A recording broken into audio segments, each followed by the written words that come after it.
அண்ணாவோட அப்பா ஏன் உங்ககிட்ட கோவப்படுறாரு? அவர் ஏன் உங்ககிட்ட பேச மாட்டேங்கிறாரு? அத நீ அவர்கிட்டயே கேட்க வேண்டியதானே? நான் அவர்கிட்ட கேட்டேன், பதில் சொல்லாததுனாலதான் உங்ககிட்ட கேக்குறேன். நீங்க வேற கல்யாணம் பண்ணிக்கிட்டீங்கன்னு அவர் கோவமா? இல்லங்க, இப்ப மட்டும் நீங்க பதில் சொல்லாம போனா இங்க என்ன நடக்கும்னே தெரியாது. என்ன நடக்கும்? போலீஸ்க்கு போவியா? போ. நான் தான் பணமே எடுக்கலையே. எப்படியும் இந்த நேரம் எல்லாருக்கும் வீட்டுல சொல்லிருப்பேன். வீட்டுக்கு கூட யாரோ 2 பேர் தேடி வந்திருக்காங்க. அக்கம் பக்கம் சொன்னாங்க. நீயும் உன் புருஷனும் வந்தீங்களா? இல்ல உன் புருஷனோட அண்ணன் தம்பிங்க தேடி வந்தாங்களா? நான் கேக்குற கேள்விக்கு மட்டும் பதில் சொல்லுங்க. பதில் சொல்லிட்டீங்கன்னா நான் பாட்டுக்கு போயிட்டே இருப்பேன். திரும்ப வீட்டை கூட்டிட்டு போறதுக்குலாம் நான் வரல. உங்களை மாதிரி ஒரு ஆள் அந்த வீட்டுக்கு தேவையும் இல்ல. பல்லவா அம்மா எல்லாமே நல்லாதான் இருக்கும். அவங்க நாங்க பாத்துக்கிறோம். ஆனா எனக்கு நடந்த உண்மையை சொல்லுங்க. ஏன் பல்லவன் அப்பா உங்ககிட்ட பேச மாட்டேங்கிறாரு? அவர் ஏன் உங்களை பார்த்தாலே கோவப்படுறாரு? நீங்க வேற கல்யாணம் பண்ணிக்கிட்டது அவருக்கு பிடிக்கலையா? அதான் கோவப்படுறாரா? சொல்லுங்க. ஆமா, பின்ன என்னோட பையனை அவர்கிட்ட விட்டுட்டு போனா அவருக்கு கோவம் வராதா? உங்க பையனா? பல்லவ இவர் பையனும் தானே? அவருக்கெல்லாம் பையன் இல்ல. அவன் எனக்கு மட்டும் தான் பையன். புரியல. பல்லவனோட அப்பா நடேசன் அங்கிள் தானே? நடேசன் பல்லவனோட அப்பா இல்லம்மா. அவன் என்னோட மகன் மட்டும் தான். அப்பா நடேசன் கிடையவே கிடையாது. இவன் வேறு. அப்ப பல்லவனோட அப்பா யாரு? என்னை விட முதல்ல போன் வேற அடிச்சிட்டே இருக்கு. எந்த கடங்காரம் பண்றா தெரியல. நான் போறேன். இல்லங்க, எனக்கு பதில் சொல்லிட்டு போங்க. உங்களை பார்த்தப்ப இந்த குழப்பத்தை விட இப்ப ரொம்ப குழம்பே போயிருக்கேன். என்ன நடந்துச்சு எனக்கு தெளிவா சொல்லுங்க. நான் தான் சொல்றேன்ல, என் பையனை அவர்கிட்ட விட்டுட்டு நான் மட்டும் கிளம்பிட்டேன். புள்ளைய விட்டுட்டு நான் பாட்டுக்கு போயிட்டேன். திடீர்னு இத்தனை வருஷம் கழிச்சு வந்து நின்னா அவருக்கு என் மேல கோவம் வராதா? இதுக்கு மேல ஏதாவது தெரியணும்னா நீ அவர்கிட்டயே போய் கேளு. டேய் பல்லவா, வாடா. இந்த தேங்காய் உனக்கு பிடிக்கும்ல, சாப்பிடு. நல்லா இனிப்பா இருக்கு, சாப்பிடு. நேத்து ஒரு ஆர்வத்துல ஆடி பாடிட்டேன். காலையில எந்திரிக்கிறேன், உடம்பெல்லாம் ஒரே வலி. ஏன்னா சைட்ல ஓடி ஆடி வேலை பாக்குற, அதுல வராத வழியா டான்ஸ்ல வரப்போகுது. சைட்லயும் போய் வேலை பார்த்துட்டு இங்கேயும் வந்து டான்ஸ் ஆடினா அதான் வலிக்குது. உனக்கு ஏதாவது வலி இருக்காடா? எனக்கெல்லாம் வலிக்கல. சரி, உனக்கு பிடிச்ச டிஃபன் தான் செய்யறேன். தேங்காய் சட்னியும் தோசையும். அதானே? தோசை இல்ல, நீ இப்படி சொல்லுவேன்னு எனக்கு தெரியும். அதனால தேங்காய் சட்னியும் இட்லியும் பண்ணிருக்கேன். அப்ப எனக்கு 2 இட்லி 2 தோசை. நீ இருக்க பாடுறா, இதனாலதான் நான் இட்லியே ஊத்துறது இல்ல. அப்பனா ஓகே, நானே தோசை ஊத்திக்கவா? அதெல்லாம் வேண்டாம், கல்லு மட்டும் வை, நானே ஊத்தி தரேன். நிலா வண்டி சத்த மாதிரி இருக்கு. இதோ பாக்குறேனே.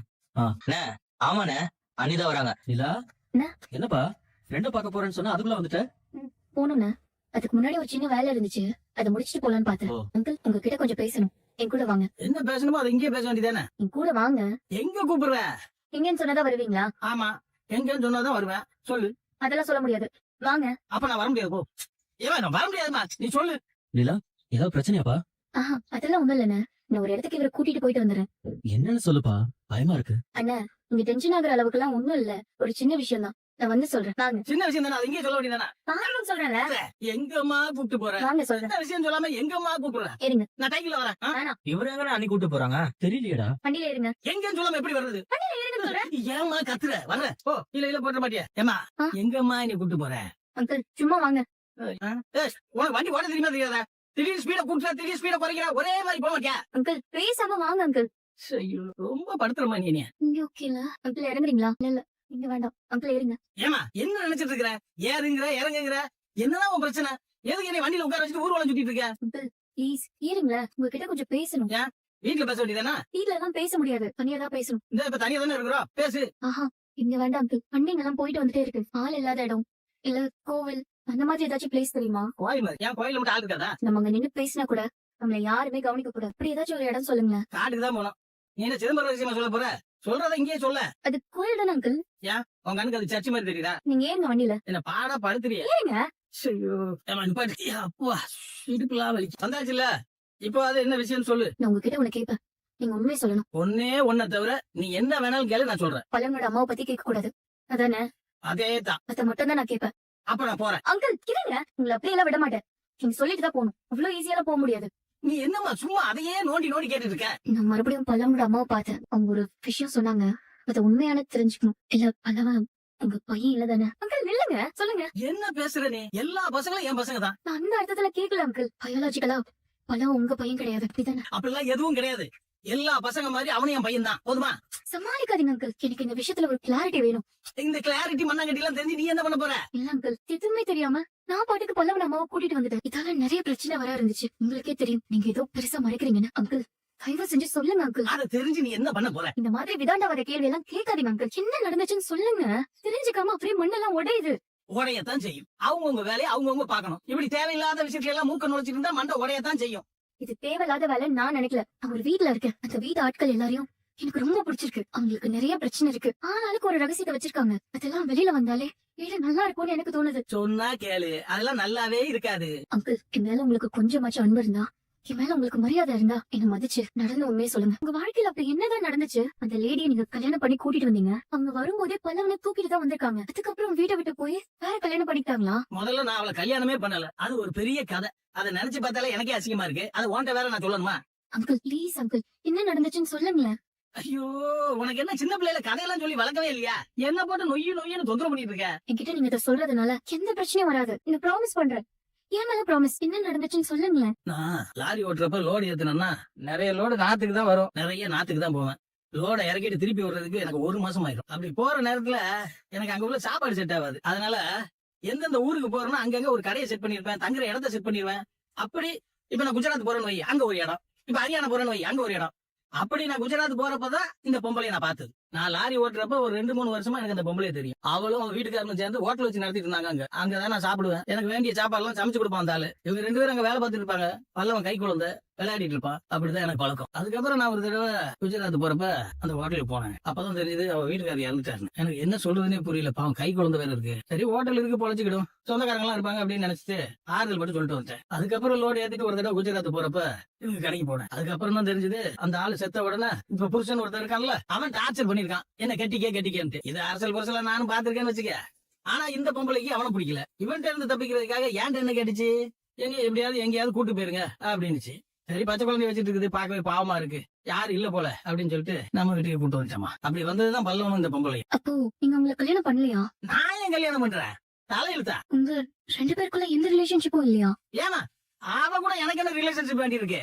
எங்க போறதுன்னு தெரியலன்னா சரின்னு வீட்டுக்கு கூட்டு வந்துட்டேன். ஊர்க்காரங்க எல்லாம் என்னென்னவோ பேசினானுங்க. நான் அதை மதிக்கவே இல்ல. அவருக்கு இருக்கட்டும்னு விட்டேன். அதுக்கப்புறம் சேரன் சோழம் பாண்டியன் எல்லாரும் அவங்க கூட சேர்ந்து விளையாட ஆரம்பிச்சிட்டாங்க. அப்போ நீங்க எப்ப அவங்களை கல்யாணம் பண்ணிட்டீங்க? நான் கல்யாணமே பண்ணலன்னு சொல்லிட்டு இருக்கிறேன். திருப்பி எப்ப பண்ணிக்கிட்டீங்கன்னு கேட்டுட்டு இருக்க. அப்ப என்னதான் நடந்தது? என்ன நடக்கும்? இந்த புருஷன் செத்ததுக்கு அப்புறம் டார்ச்சர் பண்ணிட்டு இருந்தால, அவன் நேர அட்ரஸ் கண்டுபிடிச்சு இங்க வந்துட்டான் போல இருக்கு. இவளும் அவனுக்கு பயந்துட்டு அவங்க கூடவே போயிட்டா. என்ன போனவ பிள்ளைய போட்டு போயிட்டா, பச்சை பிள்ளைய. அப்படின்னா அந்த லேடிக்கும் உங்களுக்கும் எந்த சம்பந்தமும் இல்ல. இதைத்தானே பாடம் எடுக்கிற மாதிரி இத்தனை தடவை சொல்லிட்டு இருக்கிறேன். திருப்பி கேட்டுட்டு இருக்கேன். அப்ப அந்த லேடிக்கு ஹெல்ப் பண்ணதான் எங்க வீட்டுக்கு கூட்டு வந்தீங்க. ஆமா, அந்த லேடி நீங்க கல்யாணம் பண்ணிக்கல. எத்தனை தடவை சொல்றது? பண்ணிக்கல. புருஷன் செத்ததுக்கு அப்புறம் அந்த பொம்பளை தனியால கடை நடத்திட்டு இருக்கா. சரி லோட அவளையும் அவ பையனை தூக்கி போட்டு சென்னைக்கு கூட்டு வந்துட்டேன். அதுக்கப்புறம் பையனை இங்க போட்டுட்டு அந்த கலசட கூட திரும்பி ஓடி போயிடுச்சு. அவ்வளவுதான், இதுதான் நடந்தது. கதை கட்டாச்சா? இந்த ஆள் தான் அம்மா ஏதோ பண்ணிட்டேன். உங்க இருக்கிறது இவருக்கு சுத்தமா பிடிக்கல. இவர்தான் நீ, கண்டிப்பா இவர்தான் நீ அம்மாவை வெட்டி விட்டுருப்பாரு. யோ என் அம்மா எங்கயா? எங்க அம்மா எங்கயா? அப்போ அந்த லேடிக்கு ஹெல்ப் பண்ணணும் தான் நீங்க இதெல்லாம் பண்ணிருக்கீங்க. ஆனா அவங்க பல்லவனை உங்ககிட்ட விட்டுட்டு அவங்க வாழ்க்கைய பார்க்க போயிட்டாங்க. இவ்வளவுதான் பல்லவனுக்கு உங்களுக்கு மேல தொடர்பு. அப்படிதான் அங்கிள். அன்னைக்கு நிலைமைக்கு அப்படித்தான். ஆனா அதுக்கப்புறம் சேரன் சோழம் பாண்டியன் கூட அவன் விளையாட ஆரம்பிச்சிட்டாமா. அந்த பிஞ்சு குழந்தை முகத்துல ஒரு சிரிப்பையும் சந்தோஷத்தையும் பாக்குறப்ப எனக்கு பிடிச்சிருந்துச்சுமா. தான் தாய் முகத்தை மறந்து என் முகத்தை பார்த்து ஓடி வருவான். ஓடி வந்து என் கையை பிடிச்சிடுவாமா. அவனை விட முடியுமா? எல்லாம் அண்ணன் தம்பியா பழக ஆரம்பிச்சிட்டாங்க. இந்த நேரத்துல போய் உங்க அப்பா வேற உங்க அம்மா வேறன்னு சொல்லிட்டு இருக்க முடியுமா? சரி அவனையும் என் பிள்ளையாவே வளர்ட்டுமேன்னு விட்டுட்டேன். ஏமா அவனுக்கு பல்லவன்னு பேர் வச்சவனே நான் தான், தெரியுமா? இதெல்லாம் வீட்ல யாருக்காச்சும் தெரியுமா? அதெல்லாம் எனக்கு தெரியாது. கண்டிப்பா யாருக்கும் தெரிஞ்சிருக்க வாய்ப்பில்ல. பல்லவனோட அம்மா வேற என்ன இப்பதான் பல்லவனுக்கே சொன்னாங்க. ஒருவேளை இந்த விஷயம் தெரிஞ்சிருந்தா அன்னைக்கே என்கிட்டயாச்சும் இந்த விஷயத்த சொல்லிருப்பாங்களே. நீங்க ஏன் இதை வீட்டுல சொல்லவே இல்ல? சொல்லிருக்கலாம்ல. எதுக்கு சொல்லணும்? பல்லவன் தான் உங்களை வெறுக்கிறானே. அவங்க அம்மா போனதுக்கே நீங்க தான் காரணம்னு தப்பா புரிஞ்சுட்டு பேசிட்டு இருக்கான். அவன் கிட்ட உண்மையை சொல்லலாம்ல. என்னத்த சொல்ற? எது சொன்னாலும் சரியா வராது. அவனை பொறுத்த வரைக்கும் அவனுக்கு நான் தான் அப்ப. அவன் அம்மா போனாலும் அப்ப நான் ஒருத்தர் இருக்கேன்னு அவன் நம்பிட்டு இருக்காமா. இந்த நேரத்துல போய் உனக்கு அப்ப நான் இல்லன்னு சொன்னா அவன் மனசு உடைஞ்சு போயிட மாட்டான். அவன் ஆத்தாக்காரி போனாலும் வெறுக்கிறதுக்கு அப்ப நான் ஒருத்தர் இருக்கல, அது போதும். இந்த நேரத்துல போய் உங்க அப்பா செத்துட்டாரு, உங்க அம்மா உன்னை தூக்கி போட்டு போயிட்டா அப்படின்னு சொன்னா அவன் எதிர்காலம் என்ன வருது? உடைஞ்சு போயிட மாட்டான். அவன் நீ அப்பாவே நினைச்சு வெறுத்துக்கிட்டே இருக்கட்டும். என்ன என்னமோ நினைச்சேன். ஆனா நீங்க வேற அங்கிள். இத கேக்குறதுக்கு தான் நீ கூட்டு வந்தியா? போ முதல்ல கிளம்பு. வீட்டுக்கு வழி தெரியுமா உனக்கு? அழாத. சத்தியமா சொல்றேன் அங்கிள். ஐயோ இதெல்லாம் யாருமே செய்ய மாட்டாங்க. என்ன இன்னொருத்தர் குழந்தை இப்படி சொந்த குழந்தை மாதிரி வளர்த்திருக்கீங்க. அவன் வளர்ந்தோம் உங்களை அவ்வளவு திட்டுறான், அடிக்க வரான். ஆனா இங்க ஒரு வார்த்தை கூட அவனை திரும்ப பேசல. இதெல்லாம் பெரிய மனசு வேணும் அங்கிள். இந்தமா முதல்ல நீ வீட்டுக்கு கிளம்பு.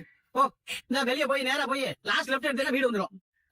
நான் அவன் கூட ஸ்கூல்ல வரல, நான் நடந்து போயிடுவேன். எனக்கு வேற ஒரு வேலை இருக்கு. நான் போயிட்டு குறுக்கால நடந்து வந்துடுறேன். பார்த்து வீட்டுக்கு போ. அல்லாத இல்ல இங்க வா. இந்த பாரு, நீ பாட்டுக்கு போய் இந்த பல்லு வண்டி எல்லாம் சொல்லிட்டு இருக்காத. இப்ப எப்படி இருக்கோ அப்படியே இருக்கட்டும்.